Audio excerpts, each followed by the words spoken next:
Olá, meus queridos. Hoje nós vamos falar sobre a Ásia.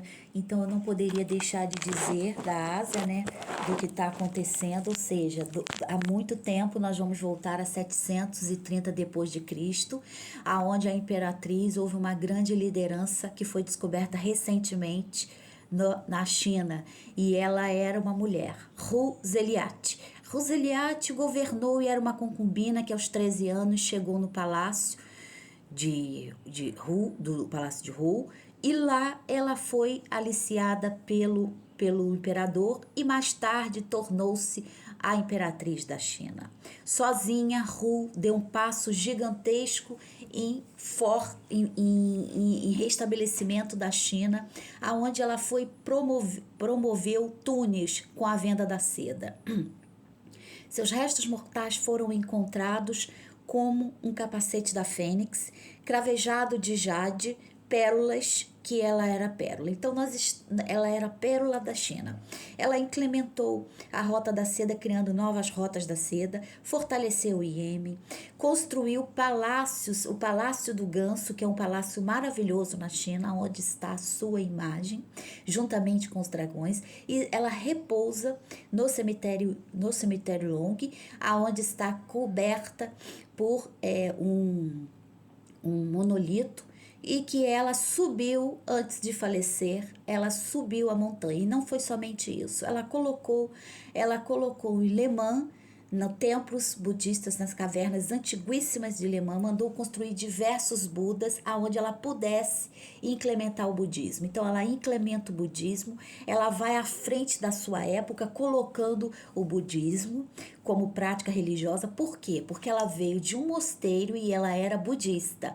E quando ela entra no palácio, ela foi pega no mosteiro budista. Então as crianças que estavam na rua eram pegas e colocadas no palácio para serem as concubinas.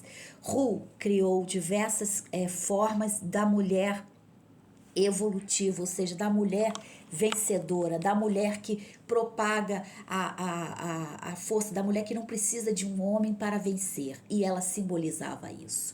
Ela deu aula para as mulheres, alfabetizando assim as mulheres na China. Quando a China houve a Grande Depressão, ela colocou, implementando rotas de arroz, e a China vendia o que ela mais foi encontrada em sua tumba, um bicho da seda em sua mão. Então ela vendia a seda para a Europa, e lá ela conquistava a prata, e assim fazia manufaturas, enchendo o seu reinado de prata, de ouro, de objetos riquíssimos e valorosos. Ela deixa um epitáfio escrito a ouro, pois já estava com 47 anos, e isso para uma imperatriz era muito tempo, sem medicação, sem nada. Ela deixa um epitáfio, vai para a montanha de Long, vai para a montanha Song, a montanha mais alta, uma das montanhas mais altas da China, e lá ela joga a placa e vem a se jogar da montanha. Então Long Yu concluiu por causa dos seus vários adversários, teve vários abortos espontâneos, foi diversas vezes envenenada dentro do seu palácio, convivia com pessoas que não eram boas, mas ela tinha a força da serpente de fogo que a dominava e fazia com que ela, porque era o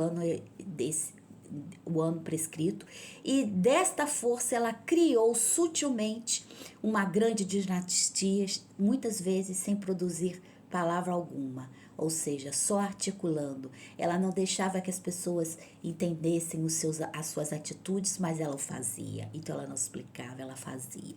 E isso trouxe uma grande evolução. Nós implementamos isso dentro do taoísmo como uma prática religiosa, ou seja, a prática da pequena ação sendo grande ação. A prática do Lao Tse, que quer dizer filho velho, porque Lao Tse, diferenciando um pouco dessa história, veio a nascer com 81 anos, e que dentro da simbologia numerológica seria o 9. Então Lao Tse é o grande sábio, ou seja, é o que nasceu velho. Ele nasceu das costelas esquerdas de sua mãe, embaixo de uma cerejeira. Então isso quer dizer a força máxima, ou seja, ele veio com grande luz e intuição para que as pessoas pudessem encontrar o caminho. Enquanto Buda dava o caminho no meio, a não prática de ações, A dubialidade, Lao Tse dava o caminho, ou seja, a estrutura da ramificação da árvore, da ramificação de suas folhas. Então, a não ação, a sutileza, as ações mínimas eram ações importantíssimas porque elas realmente eram feitas e promovidas por essa imperatriz maravilhosa que deu um alavanco total na China, colocando a China, o Iêmen lá em cima, construindo palácios lindíssimos. Inclusive o Palácio de Gansu, onde hoje se podia ver diversos pátios, onde tinha área de torneios de animais, de lutas de galo, brigas, aonde ela podia navegar, aonde ela podia andar por suas macieiras, suas cerejeiras, desculpa, e aonde ela podia apreciar a vida maravilhosa assim que ela construiu. E ela era uma liderança feminina, a liderança da China, que foi descoberta há pouco tempo em sua tumba, no Vale dos Reis chinês, praticamente. Está coberta a sua coroa de jade e de pérolas, ou seja, assim como Lao Tse, a sua mãe engoliu uma pérola e ele veio a transformar-se uma grande energia e uma grande força para a China, naquele momento em que a China estava muito materialista, onde as pessoas estavam morrendo por causa das forças materiais e das indulgências materiais. O materialismo é importante, ter as coisas é importante, não desfazer das coisas é importante. Eu digo o excesso, eu digo as pessoas morrendo de fome contra as outras pessoas talvez estejam privilegiadas dentro desse sistema. Então nós conhecemos bem o que é isso. Então, gente, nessa fração nós podemos entender o que Hu criou, a sua engenhosidade.